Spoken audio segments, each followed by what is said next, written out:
Next आइए बात करते हैं, यानी कि नेक्स्ट वीडियो में हम देख रहे हैं, यानी देखेंगे वर्ण व्यवस्था के बारे में।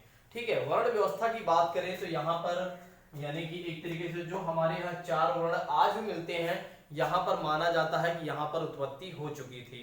ठीक है, यानी कि ब्राह्मण, क्षत्रिय और वैश्य और शूद्र, यहाँ जो एक तरीके से हमारे यहाँ जो आज आधुनिक काल में देखने को मिलता है कि चार शूद्र यानी कि चार वर्णों के बारे में जो बात की जाती है दोस्तों, वो यानी कि यहाँ पर ये माना जाता है कि यहाँ पर इनकी उत्पत्ति हो चुकी थी।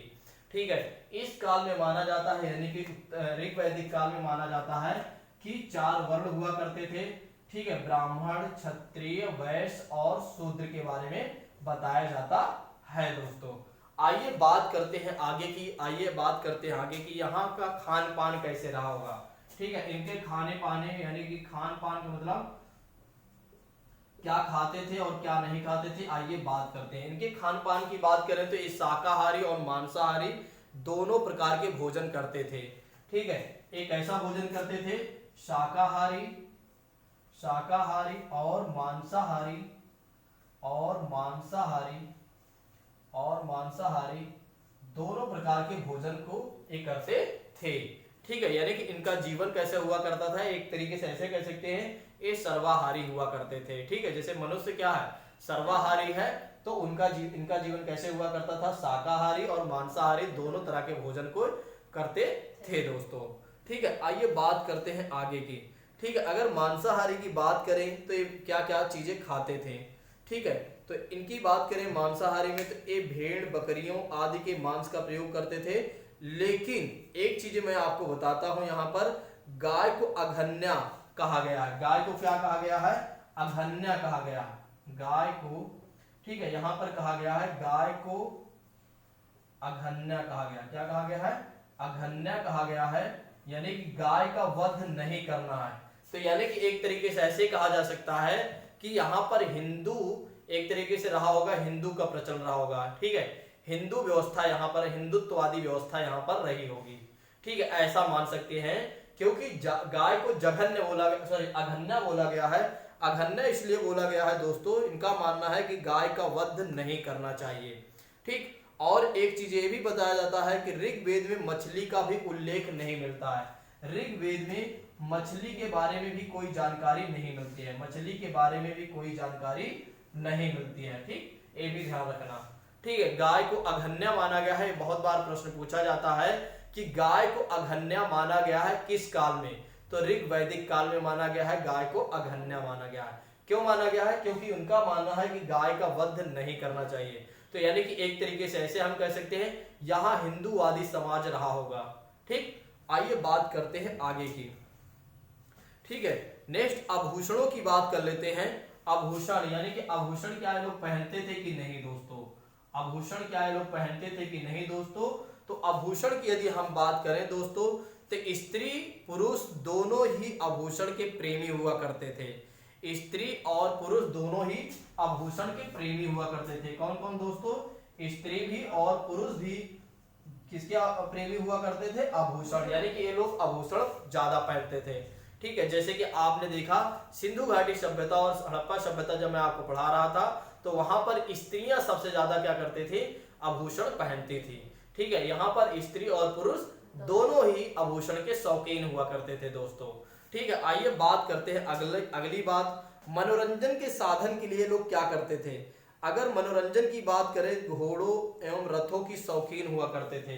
ठीक है, मनोरंजन की बात की जाए दोस्तों, मनोरंजन की बात की जाए तो घोड़ों और रथों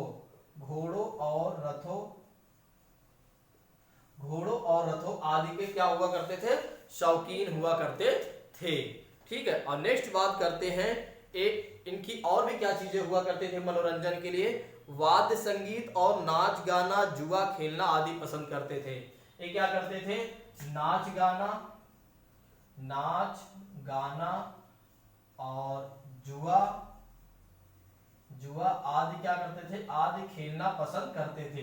ठीक है, तो इनका जो मनोरंजन के साधन हुआ करता था, घोड़े और रथों से मनोरंजन का साधन लेते थे, यानी मनोरंजन करते थे, और साथ ही साथ नाच गाना आदि, जुआ आदि खेलना पसंद करते थे। नाच गाना, नाचते थे, गाते थे, खेलते थे। ठीक है, और जुआ आदि खेलते थे, जो कि आज भी वही चीजें हैं मनोरंजन के साधन। अगर हम देखें आधुनिक काल में, तो आधुनिक काल में भी हम इन चीजों को देख सकते हैं, यहाँ पर भी हमें दिखाई पड़ता है। बस फर्क इतना है कि मोबाइल के साथ पबजी आ गया है ना, मोबाइल के साथ पबजी आ गया है तो लोग पबजी ज्यादा खेलते हैं, बाकी सारा कुछ वैसे ही है। आज भी डांस होते हैं, आज भी नाच गाना होता है, आज भी लोग पासा वगैरह खेलते हैं, ठीक है, आज भी घोड़ा गाड़ी के साथ लोग एंजॉय करते हैं। ठीक, आइए बात करते हैं इसकी अगले की कहानी, यानी कि अगली कहानी क्या कहा जा रहा है कि मनोरंजन में क्या करते थे दोस्तों, विभिन्न प्रकार के उत्सवों में समारोह भी आयोजन करते थे। और एक चीज मैं आपको यहाँ के बताना चाहूंगा यहाँ के बारे में कि दास प्रथा जो थी ऋग्वेद प्रथा में विद्यमान थी। ठीक है, भले ही सती प्रथा के बारे में प्रचलन नहीं मिलता है, लेकिन यहाँ पर दास प्रथा का प्रचलन मिलता है। दास प्रथा के बारे में मैंने आपको बता दिया है, सिंधु घाटी सभ्यता के बारे में, सिंधु घाटी सभ्यता में दास प्रथा के बारे में मैंने आपको बहुत अच्छे से समझा दिया है। ठीक है, आइए बात करते हैं इसकी अगली कहानी। तो यहाँ पर दास प्रथा सिर्फ पुरुषों के लिए ही नहीं दोस्तों, बल्कि स्त्रियों के लिए क्या शब्द प्रयोग किया जाता था, दासी प्रथा। तो यानी कि यहाँ दासी प्रथा भी प्रचलन में थी दोस्तों, उसके बारे में भी बताया जाता है। और एक तरीके से, लेकिन यहाँ पर यह भी बात की जाती है कि मुख्य रूप से दासियां जो होती थी वो घरेलू काम करती थी, और दास खेती के कार्यों में नहीं लगाए जाते थे। यानी कि दास और दासी क्या करते थे, घरेलू कामों में ज्यादा काम करते थे, ना कि खेत वगैरह में काम करते थे। लेकिन सिंधु घाटी सभ्यता में देखा गया कि दास को कहीं भी काम पर लगाया जा सकता था। ठीक है, वहां पर इस बात की कोई चर्चा नहीं की गई है कि सिंधु घाटी सभ्यता में दास कहां पर काम करेंगे। ठीक है, लेकिन यहाँ पर चर्चा की गई है कि दास और दासी कहाँ काम करेंगे, घरेलू कार्यों को कार्य करेंगे, यानी कि घर में जो काम होते हैं उस कार्य को ये करेंगे। ठीक, अब आइए बात करते हैं थोड़ा से और चीजें, थोड़ा से इसमें और बात करते हैं, बाकी आज के क्लास को हम यहीं पर विराम देंगे। ठीक है, यानी कि जो आज हमारा चैप्टर होगा वो पूरा ऋग वैदिक काल पूरा समाप्त हो जाएगा। ठीक है, लेकिन अभी 3 संस्थाएं बचेंगी, उसके बारे में हम नेक्स्ट वीडियो यानी नेक्स्ट क्लास में देखेंगे। ठीक, दूसरी चीजें यदि इनके बारे में बताया जाए तो दूसरी चीजें यानी कि आर्थिक जीवन कैसे हुआ करता था, ऋग वैदिक आर्यों का प्रारंभिक जीवन कैसे हुआ करता था, अस्थायी हुआ करता था। कैसे हुआ करता था, अस्थायी जीवन हुआ करता था। और लेकिन यहाँ पर पशुपालन का अधिक महत्व देते हैं, और सबसे ज्यादा ये बताया जाता है कि पशुओं में गाय की सर्वाधिक महत्ता हुआ करते थे। मैंने जैसे अभी आपको बताया कि गाय का वध करने को अघन्य कहा गया है। ठीक है, तो इसीलिए गाय का सबसे ज्यादा प्रचलन में थी, यानी कि गाय को सबसे ज्यादा ये लोग मानते थे। और गायों के 136 बार गाय का उल्लेख मिलता भी है ऋग्वेद में। ठीक, और एक तरीके से गायों के लेकर आर्यों की अधिकांश लड़ाइयां गायों के लेकर हुआ करती थी। ठीक है, ज्यादातर जो भी ये लड़ाइयां होती थी यानी कि इनकी लड़ाइयां हुआ करती थी वो गाय को लेकर करते थे। और साथ ही साथ मैं ये भी बताना चाहूंगा, गाय के अलावा दूसरा पशु होता था घोड़ा। ठीक है, दूसरा पशु इनका हुआ करता था घोड़ा, और घोड़े का प्रयोग किस लिए करते थे, रथों में करते थे। घोड़े का प्रयोग किस में करते थे, रथों में प्रयोग करते थे। और ऋग वैदिक काल में बैल, भैंस, भैंसा, ठीक है, भेड़, बकरी, ऊंट तथा सरामा नामक एक पवित्र कुतिया का भी उल्लेख मिलता है इसमें। लेकिन सिंधु घाटी सभ्यता के विपरीत ऋग्वेद में बाघ और हाथी का उल्लेख नहीं मिलता। देखो यहाँ पर बाघ और हाथी का उल्लेख नहीं मिलता। कहां पर, ऋग वैदिक काल में बाघ और हाथी का उल्लेख नहीं मिलता दोस्तों। ठीक, ये भी हमें पता होना चाहिए, बाघ और हाथी का उल्लेख यहाँ पर नहीं मिलता है। ठीक, दूसरी चीजें यदि हम बात करें यहाँ की कृषि व्यवस्था के बारे में बात करें कि यहाँ कृषि व्यवस्था कैसे हुआ करते थे, तो ऋग्वेद में पशुचारण की तुलना में कृषि का स्थान गौड़ हुआ करता था। ठीक है, तो कृषि एक तरीके से बहुत ज्यादा कृषि का उल्लेख नहीं मिलता है। ठीक है, केवल 24 इसमें क्या बताया गया है, सिर्फ ज्यादातर गौड़ मतलब सहायता के लिए कृषि हुआ करती थी, लेकिन गायों और बकरी, भैंस जितनी भी मैंने आपको पशु बताया इनका ज्यादा उल्लेख मिलता है उनको चराने को लेकर। ठीक है, लेकिन कृषि एक गौड़ यानी सहायक के स्थान पर हुआ करती थी। और चीजें मैं यहाँ के यदि बारे में बताऊं तो ऋग्वेद में एक ही अनाज जौ का उल्लेख ज्यादा मिलता है, और जिसे खाद को साकम अथवा करीज भी कहते थे। खलिहान को खल कहा जाता था। इनके समय में, जैसे आज हम कहते हैं खलिहान, खलिहान के कहते हैं, और इनके समय में क्या कहा जाता था, खल कहा जाता था। ठीक है, और सिंचाई के लिए दो प्रकार के जलों का उपयोग करते थे, एक तो वर्षा के माध्यम से और दूसरा खोद कर पानी निकालने को। वर्षा के माध्यम से जो जल इन्हें मिलता था, ठीक है, जैसे वर्षा के माध्यम से वर्षा हो गई स्वयं में, तब इनको खेती के लिए मिल जाता था पानी, या तालाबों में जो पानी हुआ करते थे उस पानी का प्रयोग करते थे, तो उसे कहा जाता था स्वयंजा कहा जाता था, स्वयंजा कहा जाता था। क्या बोला जाता था, स्वयंजा कहा जाता था। ठीक है, क्या बोला जाता था, स्वयंजा बोला जाता था। ये बहुत डीप चीजें हैं, इसको लिखना नहीं है, बस समझ लीजिए और सुन लीजिए।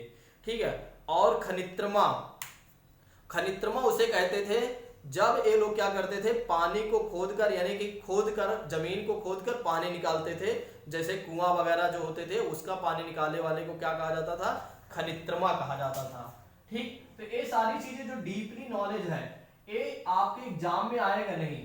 ठीक है, खनित्र कहते थे, ये आपके एग्जाम में आएगा नहीं, बस फॉर एग्जाम्पल या सॉरी फॉर इंफॉर्मेशन के लिए आप सुन लीजिए बस इसके बारे में। ठीक है दोस्तों, तो दोस्तों मैंने आज आपको सब कुछ बता दिया, बस ऋग वैदिक काल की 3 संस्थाओं के बारे में मैं आपको कल बताऊंगा दोस्तों। ठीक है, ऋग वैदिक काल की जो 3 संस्थाएं हैं, विदत, समिति और एक है आपकी सभा। ठीक है, 3 संस्थाएं, उसके बारे में नेक्स्ट वीडियो में या नेक्स्ट क्लास में मैं चर्चा करूंगा दोस्तों। आप लोग उसके बाद पूरी वीडियो ऋग वैदिक काल की समाप्त हो जाएंगी दोस्तों। फिर उसके बाद हम धार्मिक आंदोलन, बुद्ध के बारे में पढ़ेंगे, जैनिज्म के बारे में पढ़ेंगे, और फिर आपका आ जाएगा गुप्त वंश। ठीक है, गुप्त काल वगैरह आ जाएगा, मौर्य वंश वगैरह आ जाएंगे। ठीक है, इसके बारे में हम चर्चा करेंगे। तो दोस्तों जो लोग भी वीडियो देख रहे हैं उनका दायित्व बनता है कि वो ज्यादा से ज्यादा लोगों तक शेयर करें और कमेंट करके हमें जरूर बताएं कि आपको वीडियो कैसे लगी। तो दोस्तों धन्यवाद आप सभी लोगों का जुड़ने के लिए।